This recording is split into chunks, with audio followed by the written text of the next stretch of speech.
நீங்கள் வந்து இப்போ ட்ரம்ப் வந்து என்ன சொன்னார், இந்தியாவினுடைய எக்கானமி டெட் எக்கானமின்னு சொன்னார். உடனே பார்லிமெண்ட்டுக்கு வெளியில் வந்து ராகுல் காந்தி ஆமாம் இந்திய பொருளாதாரம் செத்து போய்விட்டது, 2 பேருக்கு மட்டும்தான் தெரியாது, ஒன்று பாரத பிரதமர், இன்னொன்று வந்து நிதி அமைச்சர் நிர்மலா சீதாராமனுக்கு மட்டும்தான் தெரியாதுன்னாங்க.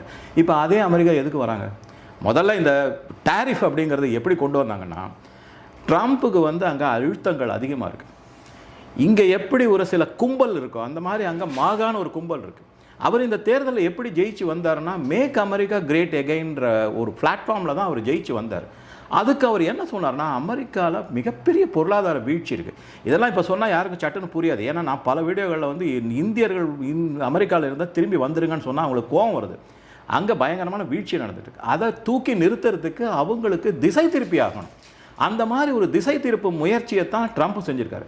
சரி, அவர் தான் செய்கிறான்னா கிடையாது. அவரை ஆட்டு வைக்கிறதே டீப் ஸ்டேட்டும் சிஐஏவும் தான் அவரை ஆட்டு வைக்கிறாங்க. இதில் யார் இருக்காங்கன்னா, உலகத்தின் மிகப்பெரிய பணக்காரர்கள் இருக்காங்க. அவங்க என்ன சொல்கிறாங்களோ அதுபடி தான் அமெரிக்கா ஆட்சியே நடந்துக்கிட்டு இருக்குது. ஃபெடரல் ரிசர்வ் முதற்கொண்டு டீப் ஸ்டேட் கையில் தான் இருக்குது. இன்ட்ரெஸ்ட்டை குறைன்றாங்க, அவர் குறைக்க மாட்டேங்கிறாரு. இந்த மாதிரி இதெல்லாம் பல சிக்கல்கள் இருக்குது. டாலருடைய வீழ்ச்சி இருக்குது.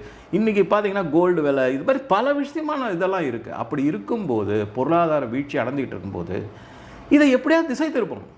அந்த மாதிரி செய்யும்போது அவர் வந்து நான் எல்லா இடத்துலையும், மோரோவர் ட்ரம்ப்பை பொறுத்தவரை அவர் ஒரு மெகாலோமேனியாக்கு, நார்சிஸ்ட், இந்த மாதிரிலாம் பல வார்த்தைகளை நம்ம சர்வசாதாரணமாக யூஸ் பண்ணலாம். அவருக்கு எல்லாமே ஒரு தான் பெருசாக செஞ்சேன் அப்படிங்கிறது, அவர் பெருமை பேசக்கூடியவர்.